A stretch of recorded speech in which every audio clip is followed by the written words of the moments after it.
Recording in progress. Electron ionization অথবা electron impact এই টেকনিকটা তোমার মাস স্পেকট্রোমেট্রি টেকনিকটা আমরা বলছি তার সাথে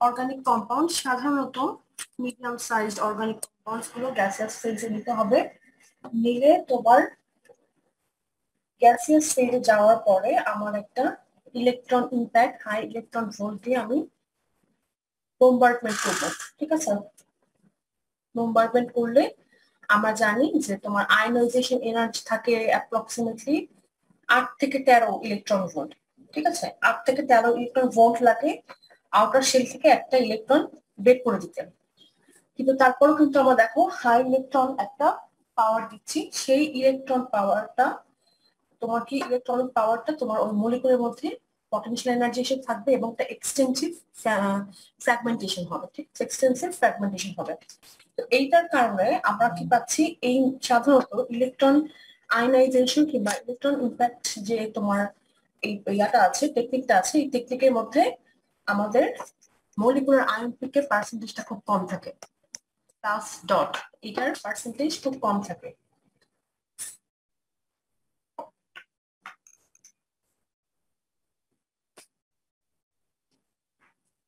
আচ্ছা তো ইলেকট্রন ইমপ্যাক্ট কিংবা ইলেকট্রন আয়নাইজেশন টেকনিক দিয়ে তুমি যে ইনস্ট্রুমেন্টেই তুমি নাও না কেন বায়োগ্রাফি সাধারণত মেইন ফ্র্যাগমেন্টেশন গুলো একই পাবে ঠিক আছে যেটার বেস পিক হওয়ার কথা সেটাই বেস পিক হবে মলিকুলার আয়ন যদি একটু কম হয় সেটা কমই হবে আচ্ছা cleavage at a single bond সাধারণত ইলেকট্রন ইমপ্যাক্ট যখন হয় ফ্র্যাগমেন্টেশনটা যদিও এক্সটেন্সিভ হয় তারপরও কিছু নিয়ম থাকে যে কিভাবে ফ্র্যাগমেন্টেশনটা আসলে হবে তাই তো আমরা মলিকুলার আয়ন সম্পর্কে পড়েছি যে এই প্লাস এবং ডটটা কোথা থেকে আসলো এই প্লাস এবং ডট কিন্তু এরপরে ফার্দার ফ্র্যাগমেন্টেশনে চলে যাবে তাই তো এখন এই ফ্র্যাগমেন্টেশন প্যাটার্নটা কিরকম হবে সেটা ডিপেন্ড করবে কিসের উপর মলিকুলের মধ্যে কোনো হেটারো অ্যাটম আছে কিনা হেটারো অ্যাটম যদি থাকে সেখানে লোন পেয়ার থাকলে সেই লোন পেয়ারটার যে এই যে দেখো প্লাস ডটটা তৈরি হচ্ছে ইলেকট্রন কোথা থেকে যাচ্ছে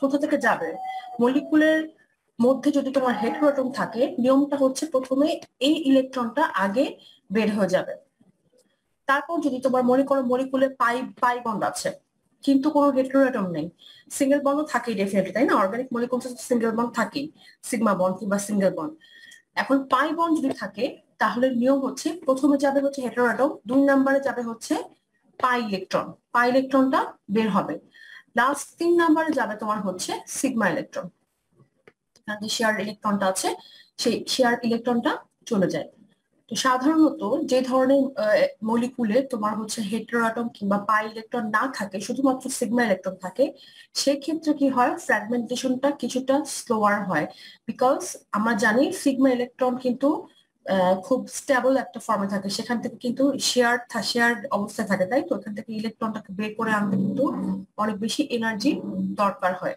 যার কারণে তোমার এক্সটেন্সিভ একটা ফ্র্যাগমেন্টেশন সাধারণত সিগমা বন্ড শুধুমাত্র আছে এরকম কোনো মলিকুলের ক্ষেত্রে হয় না আচ্ছা আর যদি পাই ইলেকট্রন থাকে পাই ইলেকট্রন যেহেতু লুজে বাউন্ড থাকে পাই ইলেকট্রনটা কি করে পাই ইলেকট্রনটা খুব সহজেই তোমার ইলেকট্রন বোম্বার্ডমেন্ট যখন হয় পাই ইলেকট্রন থেকে ইলেকট্রন বের হয়ে গিয়ে এক্সটেন্সিভ ফ্র্যাগমেন্টেশনে চলে যায় আর 1 নাম্বারটা কোনটা 1 নাম্বারটা হচ্ছে তোমার যখন লোন পেয়ার থাকবে লোন পেয়ার আছে এরকম কোন হেটারো অ্যাটম যখন থাকবে সেই হেটারো অ্যাটম থেকে ইলেকট্রনটা আগে মুভ করবে আচ্ছা a bond is cleaved in a way that the positive charge remains with one fragment while the odd electron goes with the other radical আচ্ছা যখন ফ্র্যাগমেন্টেশনটা হবে ফ্র্যাগমেন্টেশনটা এরকম ভাবে হবে কারণ আমি তো পাচ্ছি প্রথমে কি মলিকুলার আয়ন তাই তো মলিকুলার আয়ন থেকে ফ্র্যাগমেন্টেশনটা এরকম ভাবে হবে যে আইদার একটা নিউট্রাল মলিকুল বের হয়ে যাবে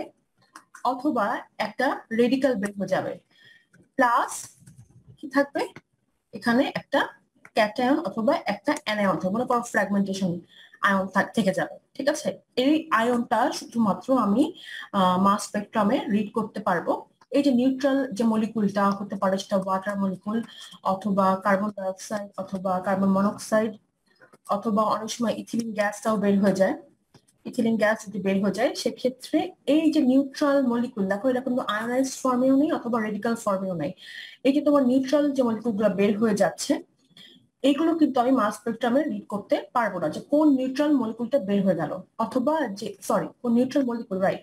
আর যে রেডিকালটা বের হচ্ছে সেই রেডিকালটাও কিন্তু তোমার ডিটেক্টরে ডিটেক্ট করতে পারবে না, শুধুমাত্র ডিটেক্ট করতে পারবে হচ্ছে এই পজিটিভলি চার্জড আয়নগুলো। ঠিক আছে, পজিটিভলি চার্জড আয়নগুলো, নেগেটিভ চার্জ কিন্তু ডিটেক্টেড হয় না। সামহাউ যদি কোনো একটা মানে ফ্র্যাগমেন্টেশনে নেগেটিভ চার্জ তৈরি হয় তারপরেও কিন্তু সেটা ডিটেক্টর ডিটেক্ট করতে পারবে না।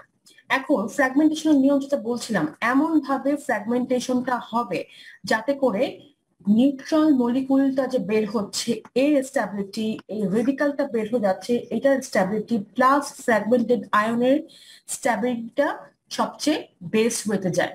ঠিক আছে, সবচেয়ে বেশি স্ট্যাবল ফর্মে যায়, এই ওয়েতে তোমার হচ্ছে ফ্র্যাগমেন্টেশনটা হবে। এই তিনটা পার্টেরই তোমার স্ট্যাবিলিটি আমাকে দেখতে হবে। ঠিক আছে, কোন ওয়েতে গেলে আমি কি ইচ্ছা মতো মলিকুলটাকে ভাঙতে পারবো, নাকি কোন ওয়েতে গেলে একটা স্ট্যাবল আয়ন প্লাস একটা স্ট্যাবল রেডিকাল আয়ন পাচ্ছি। আচ্ছা, আরেকটা প্রশ্ন তোমাদের কাছে, তোমার একটু বড় দেখি কোনটা বেশি ইলেকট্রন ডেফিশিয়েন্ট, একটা মিথাইল রেডিকাল বেশি ইলেকট্রন ডেফিশিয়েন্ট নাকি মিথাইল আয়ন বেশি ইলেকট্রন ডেফিশিয়েন্ট, বলো দেখি। Methyl ion, ক্যাটায়নটা। ক্যাটায়নটা বেশি ইলেকট্রন ডেফিশিয়েন্ট, কারণ কি বলো দেখি। 6টা ইলেকট্রন আছে এটার মধ্যে সেক্সটেট, আর ওটাতে 7টা ইলেকট্রন। হ্যাঁ, এখানে তোমার কিন্তু অড ইলেকট্রন, ওখানে কিন্তু একটা ইলেকট্রন রয়ে গেছে, কিন্তু এখানে কিন্তু দুইটা ইলেকট্রনের ঘাটতি আছে, যার কারণে তোমার হচ্ছে আমার কি বলে মোর ইলেকট্রন ডেফিশিয়েন্ট হচ্ছে আসলে তোমার মিথাইল প্লাসটা। এই কারণে মিথাইল প্লাসটা তোমার তৈরি হওয়ার ক্ষেত্রে এটার টেন্ডেন্সিটা খুব কম থাকবে। কোনো ফ্র্যাগমেন্টেশন তুমি যদি দেখো যে মিথাইল আয়ন তৈরি হচ্ছে, হ্যাঁ, তখন কিন্তু এই আয়নটা কিন্তু তৈরি হতে চাবে না, তার মানে ওই ফ্র্যাগমেন্টেশন ওয়েতে যেতে চাবে না। ঠিক আছে, কারণ এটার পার্সেন্টেজ থাকে খুবই কম, খুবই আনস্টেবল, ইভেন মোর দেন মিথাইল রেডিকাল। আচ্ছা, মিথানল ক্ষেত্রে দেখো, মিথানলের ক্ষেত্রে আমরা এটা পড়েছিলাম, একটা ফ্র্যাগমেন্টেশন হতে পারে যে এখান থেকে একটা হাইড্রোজেন রেডিকাল বের হয়ে যাবে। ঠিক আছে, আর একটা কি OH রেডিকালটা বের হয়ে যাচ্ছে। একটা হচ্ছে এখান থেকে ফ্র্যাগমেন্টেশন হবে, এটা হচ্ছে মনে করো 1 নাম্বার পাথওয়ে, আর এখান থেকে হচ্ছে 2 নাম্বার পাথওয়ে, যদি এরকম আসে, সরি এটা 1 নাম্বার, এটা হচ্ছে 2 নাম্বার পাথওয়ে যদি হয়, যদি হাইড্রোজেন রেডিকালটা যদি বের হয়ে যায় তাহলে আমরা যেটা পাই সেটা হচ্ছে CH2OH। এটা যেটা হয় স্ট্যাবিলাইজড হয়। ঠিক আছে, রেজোন্যান্স স্ট্যাবিলাইজেশনের জন্য পুরো মলিকুলটার মধ্যে, এই পুরো আয়নটার মধ্যে এই পজিটিভ সাইনটা জাস্ট মুভমেন্ট করতে পারে বলে এটা এই পার্টটা, এই আয়নটা রেজোন্যান্স স্ট্যাবিলাইজড হয়। যখনই রেজোন্যান্স স্ট্যাবিলাইজেশনে যাবে তখনই বুঝতে হবে এই আয়নটার স্ট্যাবিলিটি সবচেয়ে বেশি, রেজোন্যান্স স্ট্যাবিলাইজড কিনা এটা চেক করতে হবে। ঠিক আছে, আচ্ছা দেখো প্রথমে কি হলো, এটা হচ্ছে মিথানল, তাই তো? মিথানলের মধ্যে অক্সিজেনের মধ্যে উপরে কি লোন পেয়ার আছে, আমি ইলেকট্রন দিয়ে বোম্বার্ডমেন্ট করলাম। এখন কি হবে, আয়নাইজেশন এনার্জির চেয়েও বেশি দিয়েছে, একটা ইলেকট্রন আউটার শেল থেকে বের হয়ে যাবে। নিয়ম কার কাছ থেকে বের হওয়া, লোন পেয়ার থেকে বের হবে। তাহলে অক্সিজেনের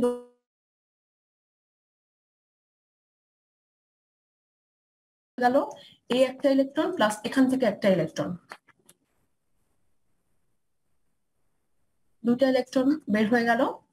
তাহলে এই একটা ইলেকট্রন থেকে গেল, এই একটা ইলেকট্রন, এবং এই ইলেকট্রন চলে যাওয়ার ফলে একটা প্লাস সাইন তৈরি হলো। ঠিক আছে, এটা হচ্ছে মলিকুলার আয়ন, এটা হচ্ছে তোমার মলিকুলার আয়ন। এই মলিকুলার আয়ন থেকে এখন তোমার ফার্দার ফ্র্যাগমেন্টেশনটা হবে। ঠিক আছে, ফার্দার ফ্র্যাগমেন্টেশনটা যখন হবে,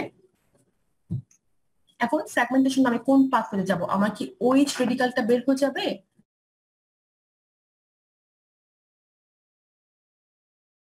হয় এটা মোর স্ট্যাবিলাইজড ফর্মে যায়, দুইটা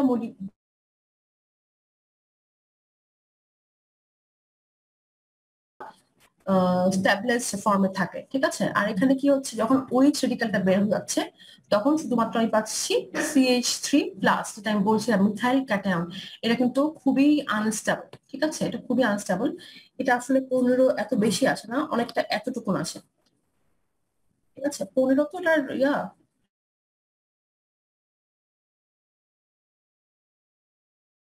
অফ আয়ন, y-axis বরাবর abundance of ion, percentage of ion, আর x-axis বরাবর হচ্ছে m/z, ঠিক আছে। m/z আমরা সবসময় জানি z সবসময় +1 হচ্ছে, তার মানে কি মলিকুলার ওয়েটটাই হবে। তো 15 যদি হয়, আমি তোমাদের যেটা বললাম 15 এই পাথওয়েতে মোস্ট স্টেবল ফ্র্যাগমেন্ট কিন্তু না, একেবারেই যে হবে না তা না, কিন্তু পার্সেন্টেজটা খুবই কম হবে, এই পাথওয়েতে যেতে যাবে না, ঠিক আছে। তো 15 খুব কম হবে। এখানে দেখাচ্ছে 31 হলো বেস পিক। 31 বেস পিকটা কেন হচ্ছে, কারণ দেখো এই হাইড্রোজেন ডট যখন চলে যাচ্ছে, একটা রেডিকাল যখন চলে যাচ্ছে তখন কি হচ্ছে, এখানে একটা ইলেকট্রন থেকে যাচ্ছে কিন্তু, তাই না। এই ইলেকট্রনটা এসে প্লাস আমার মলিকুলার আয়নে যেখানে একটা অড ইলেকট্রন ছিল, তাই না, এই যে অড ইলেকট্রনটা, এই অড ইলেকট্রনটা তো এখানে এখানে আসলে এই ডাবল বন্ডটা ফর্ম করবে, পজিটিভ চার্জটা পুরো মলিকুলের উপর থেকে যাবে, ঠিক আছে। পজিটিভ চার্জটা পুরো মলিকুলের উপর থেকে, কারণ পজিটিভ চার্জটা একবার কার্বনের উপর আসতে পারে, একবার অক্সিজেনের উপর আসতে পারে। আমি স্কয়ার সাইন দিয়ে পুরো মলিকুলের উপরে শো করবো। যেহেতু বেসমেন্ট স্ট্যাবিলাইজড, এই কারণে 31টা বেস পিক হচ্ছে। এরপর ফার্দার ফ্র্যাগমেন্টেশন হবে কিভাবে করে, হাইড্রোজেন গ্যাস দেখো বের হয়ে যাচ্ছে, হাইড্রোজেন গ্যাস, হাইড্রোজেন গ্যাস যখন বের হয়ে যায় তখন আবার আমরা কি পাচ্ছি, CHO। এটারও স্ট্যাবিলিটি ভালো, সেটারও স্ট্যাবিলিটি বেশি, যার কারণে আমি 29 এর কিন্তু একটা মেজারেবল আমাকে একটা ইন্টেন্সিটি পাচ্ছি। তারপর 29 এর কিন্তু তোমার একটা ভালো ইন্টেন্সিটি পাওয়া যায়। আচ্ছা, তো এরকম করে হলো তোমার ফ্র্যাগমেন্টেশনের নিয়মটা শুরু হবে। আচ্ছা, এই ক্ষেত্রে দেখো, যদি আমি প্রথমে তোমাদেরকে অ্যালকেন দিয়ে শুরু করি, ওটা ছিল এক্সাম্পল। অ্যালকেন দিয়ে যদি শুরু করি, অ্যালকেনে দেখো তুমি যদি ব্রাঞ্চিং না থাকে, অ্যালকেন মলিকুলে আমার শুধু কিন্তু সিগমা ইলেকট্রন আছে, তাই তো। এখন সিগমা ইলেকট্রনে যদি কোনো ব্রাঞ্চিং না থাকে, সেক্ষেত্রে তোমার ফ্র্যাগমেন্টেশন প্যাটার্নটা কেমন হয়। হেক্সেন মলিকুলে তোমার হচ্ছে ইলেকট্রন, তুমি যদি বোম্বার্ডমেন্ট করো, একটা মলিকুলার আয়ন তৈরি হবে। মলিকুলার আয়নের মধ্যে যে কোনো সিগমা ইলেকট্রন থেকে একটা ইলেকট্রন বের হয়ে গেল, প্লাস ডট তৈরি হলো, প্লাস এম প্লাস ডট। তোমরা যখন পরীক্ষায় লিখবে, ঠিক আছে, তখন কিন্তু একদম প্রথম স্টেপ থেকে শুরু করতে হবে, যেমন এখানে যেমন ছিল মিথানলকে প্রথমে ইলেকট্রন বোম্বার্ডমেন্ট করা, এরপরে হচ্ছে তোমার একটা এম প্লাস ডট তৈরি হওয়া, প্লাস দুটো ইলেকট্রন বের হয়ে যাওয়া। সাধারণত আমি এই স্টেপ থেকে পরের থেকে শুরু করব, এই 2 নাম্বার স্টেপ থেকে। তোমাদের কিন্তু 1 নাম্বার স্টেপটা অবশ্যই দেখাতে হবে।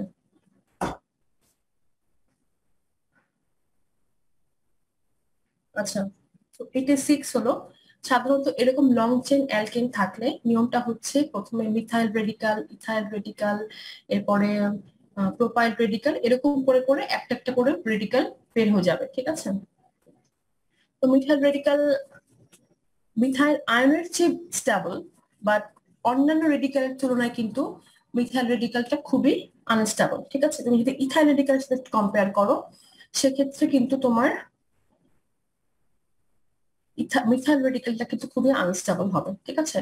এখানে সবচেয়ে বেশি স্টেবল হয় হচ্ছে ইথাইল রেডিকাল, ঠিক আছে। ইথাইল রেডিকাল সবচেয়ে বেশি স্টেবল হয়, যার কারণে এই রেডিকালের স্টেবিলিটির কারণে ইথাইল রেডিকাল স্টেবল বলে আমার এখানে করসপন্ডিং যে আয়নটা এখানে আমি পাবো, ঠিক আছে। এই দুটা পার্ট বের হয়ে গেলে এখানে যদি ফ্র্যাগমেন্ট হয়, এই যে আয়নটা আমি পাবো, সেই আয়নটা সবচেয়ে স্টেবল আয়ন হবে, যেহেতু যে পার্টটা বের হয়ে যাচ্ছে সেই পার্টটা অনেক স্টেবল, ঠিক আছে। কিন্তু মিথাইল রেডিকালটা কিন্তু তেমন একটা স্টেবল না, যার কারণে আমি কিন্তু 71-এ খুব ইন্টেন্সিটিটা খুব বেশি হবে না, 57 দিবে বেস পিক। আচ্ছা, একটু তোমরা জাস্ট 5টা মিনিট একটু হোল্ড করো তো, আমার একটু বাসা একটু আছে, একটু হোল্ড করো। আচ্ছা পুরোটা হয়ে যাচ্ছে, সাপ ঢুকছিল বাসায়, কি বলবো তো।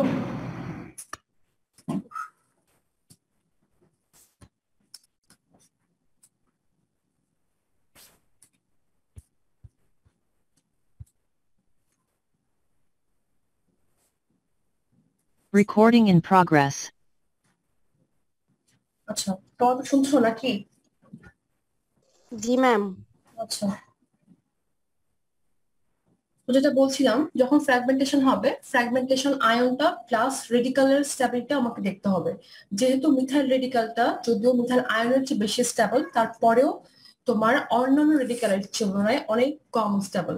ইথাইল রেডিকাল সবচেয়ে বেশি স্ট্যাবিলিটি থাকে, যার কারণে যখন ইথাইল রেডিকাল ফর্ম করবে তখন তোমাকে করেসপন্ডিং যে তোমার আয়নটা তৈরি হলো সেই আয়নটার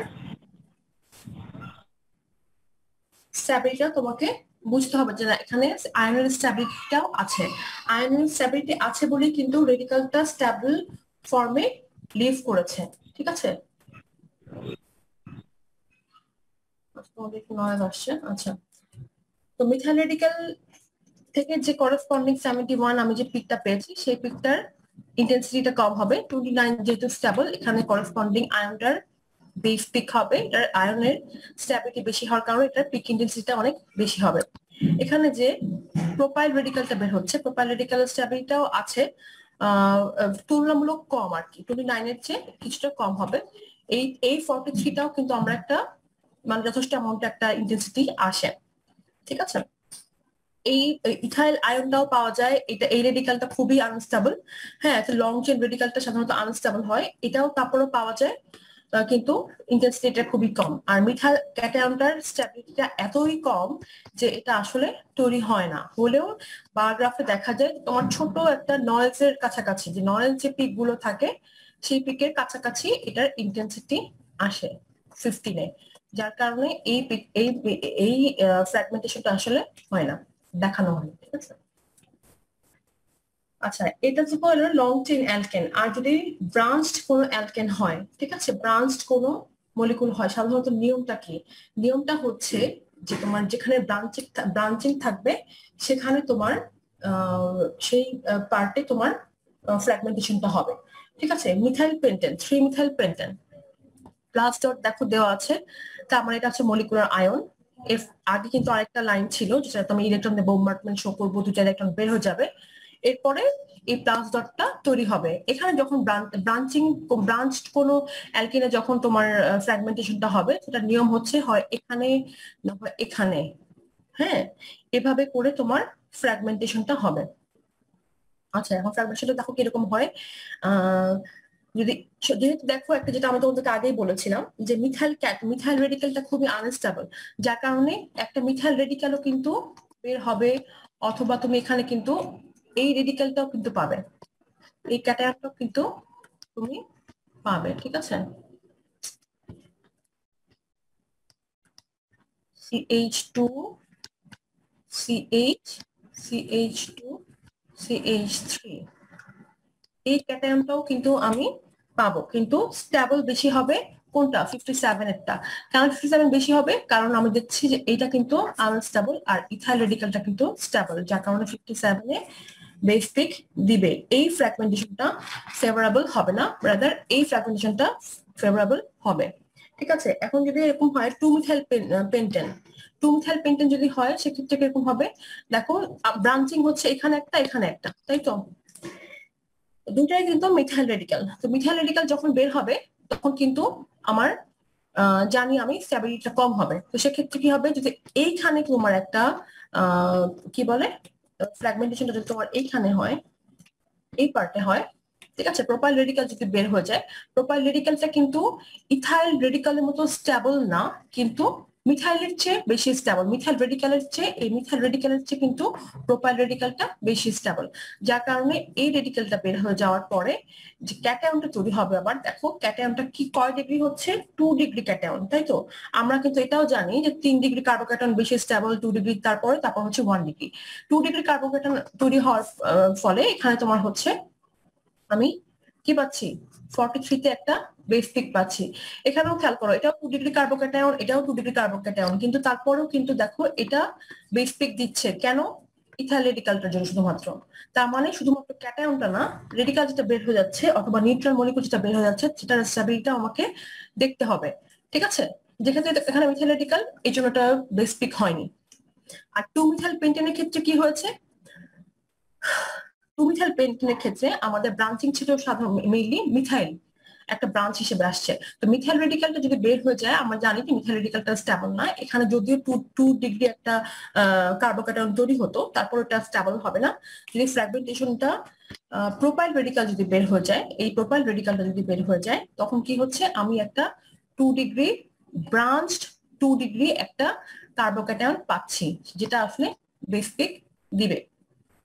ঠিক আছে, আরেকটা কি হতে পারে? এই যে দেখো, মিথাইল রেডিকালটা বের হয়ে যেতে পারে। মিথাইল রেডিকালটা বের হয়ে গেলেও কিন্তু আমি 2 ডিগ্রি ক্যাটায়ন পাচ্ছি, কিন্তু তারপরেও এটার স্ট্যাবিলিটিটা খুব কম হবে, এই আয়নের পার্সেন্টেজটা খুব কম হবে। এরপর কি বের হয়ে যেতে পারে? এই ইথাইল রেডিকালটা, তাই তো? ইথাইল রেডিকাল যদি বের হয়ে যায়, এখান থেকে 57 এ আমরা একটা পাই পিক। 57টা যদি তোমার, যেহেতু প্রাইমারি 1 ডিগ্রি কার্বোক্যাটায়ন, এই কারণে একটা স্ট্যাবিলিটিটা তুলনামূলক কি হবে? এইটার চেয়ে এটা কম হবে। তার মানে 43টাই আসলে বেস পিক হবে। সবাই তো বুঝতে পারছো আমার কথা না?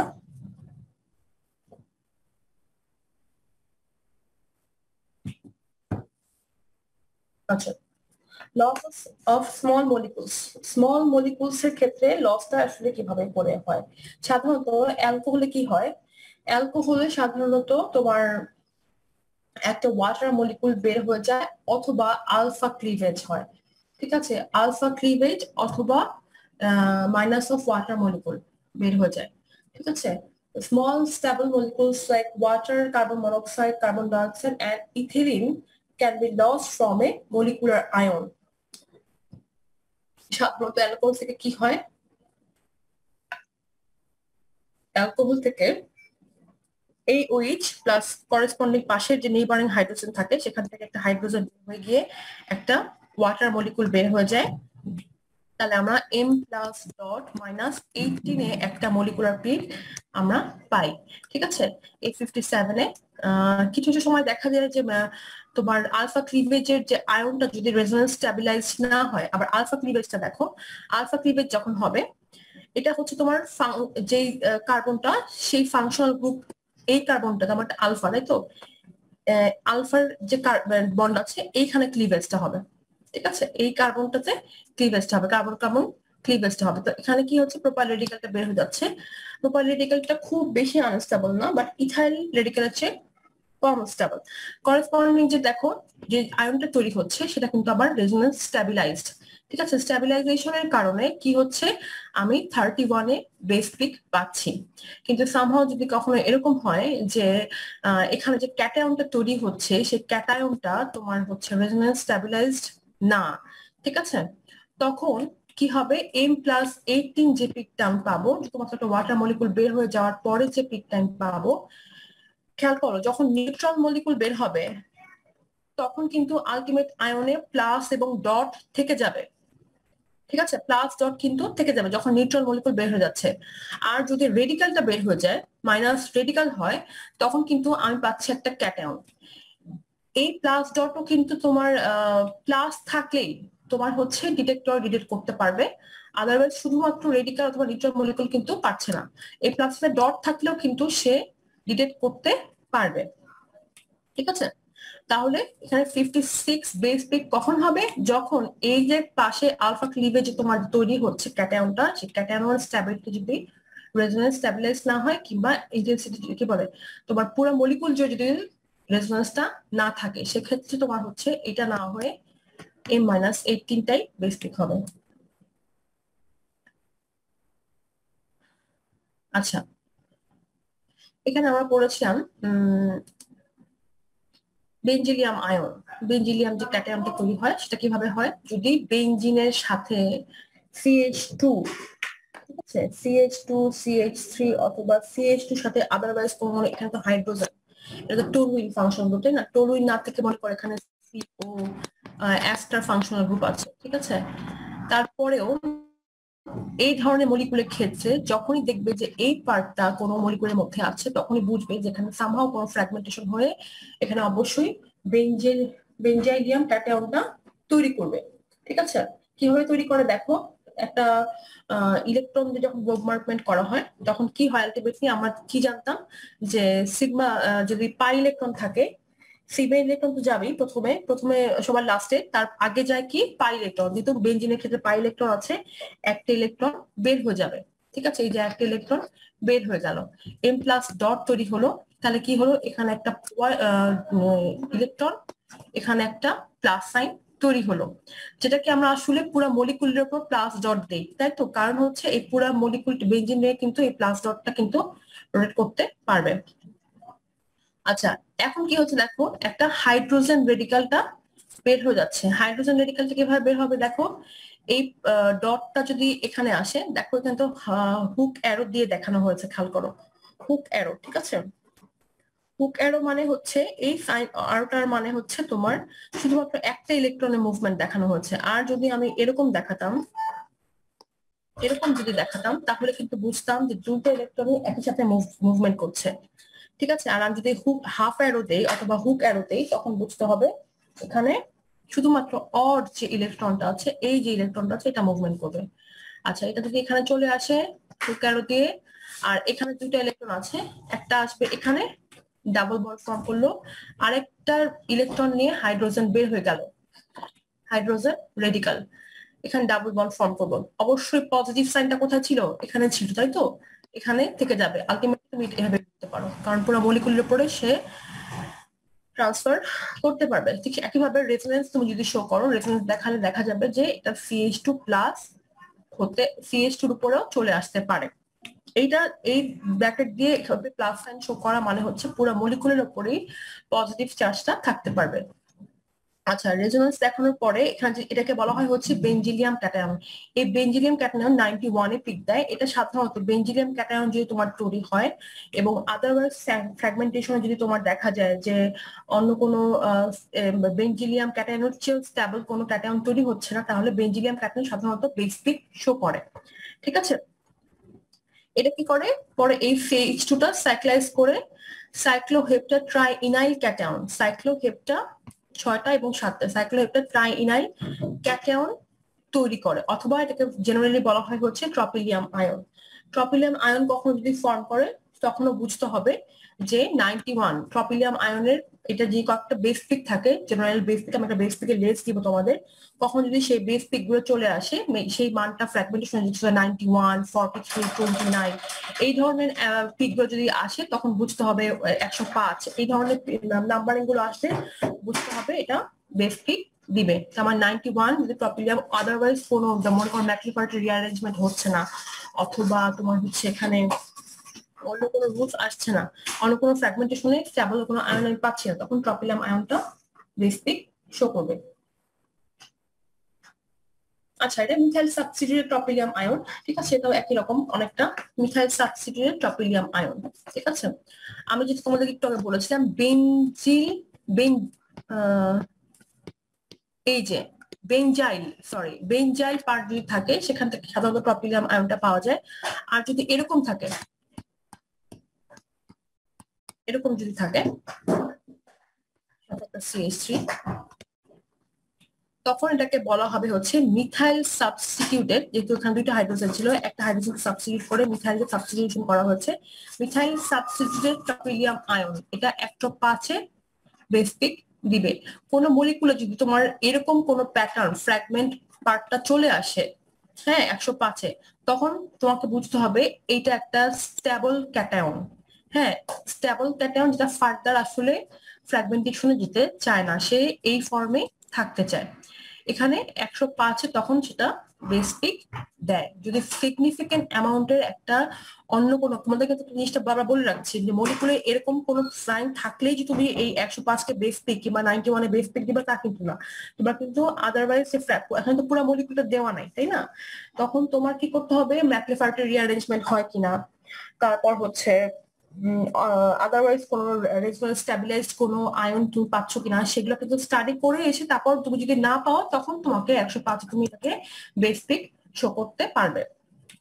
ঠিক আছে, তো আইসোপ্রোপাইল বেনজিন যদি তুমি দেখো এখান থেকে একটা মিথাইল রেডিক্যাল বের হয়ে গেলে যে ক্যাটায়নটা তৈরি হচ্ছে, দেখো সেই ক্যাটায়নটা কিন্তু রেজোন্যান্স স্ট্যাবিলাইজড হচ্ছে। পুরো মলিকুলের মধ্যেই কিন্তু পজিটিভ সাইনটা, এই যে এই পার্টটার মধ্যে পজিটিভ সাইনটা থাকতে পারছে। এই জন্য এটা বলছে মিথাইল সাবস্টিটিউটেড ট্রোপিলিয়াম আয়ন। এরপর চলে যাচ্ছে অ্যালকিনে। আচ্ছা, তোমরা নেক্সট ক্লাস কয়টায়? তোমাদের নেক্সট ক্লাস কয়টায়? ম্যাম 12টায়। 12টায়। আচ্ছা, আমি আরেকটু অ্যালকিনটা শেষ করে তারপর শেষ করে দিচ্ছি। অ্যালকিনটা শেষ করে আসছে, একটু ইন্টারাপ্টেড হয়েছে বারবার। অ্যালকিনে দেখো, অ্যালকিনের ক্ষেত্রে কি হয় যেটা বলছিলাম, যে তোমার এখানে কিন্তু পাই ইলেকট্রন আছে। পাই ইলেকট্রন থাকলে কি হয়? পাই ইলেকট্রন থাকলে পাই ইলেকট্রনের ইলেকট্রনটা আগে যাবে। তার মানে যখন ইলেকট্রন দিয়ে বোম্বার্ডমেন্ট করা হবে, পাই ইলেকট্রন চলে গিয়ে এখানে যে দুটো ইলেকট্রন আছে, একটা ইলেকট্রন বের হয়ে কি হবে? প্লাস এবং ডট তৈরি হবে। ঠিক আছে, এখানে এখন তোমার দেখতে হবে যে রেজোন্যান্স স্ট্যাবিলাইজ যে ক্যাটায়নটা তৈরি হবে প্লাস রেডিক্যালের স্ট্যাবিলিটি অনুযায়ী তোমাকে কি করতে হবে? বেস পিকটা নির্ধারণ করতে হবে। ঠিক আছে, the molecular ions of alkene generally undergo fragmentation at the allylic bond. allylic bond কোনটা বলো দেখি?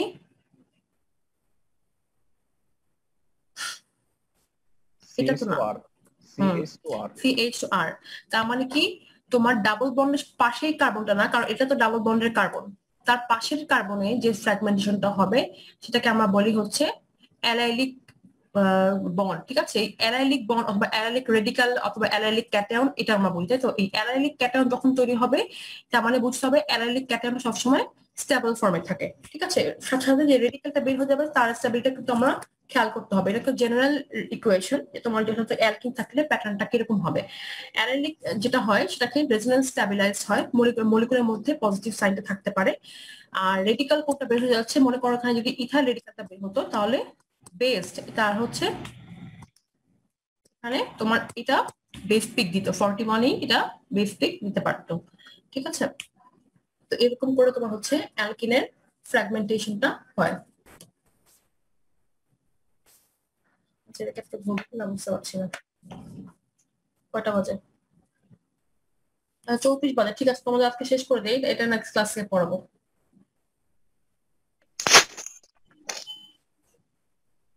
Recording stopped. তোমরা এই পর্যন্ত বুঝতে পারো না কিছু আছে কিনা?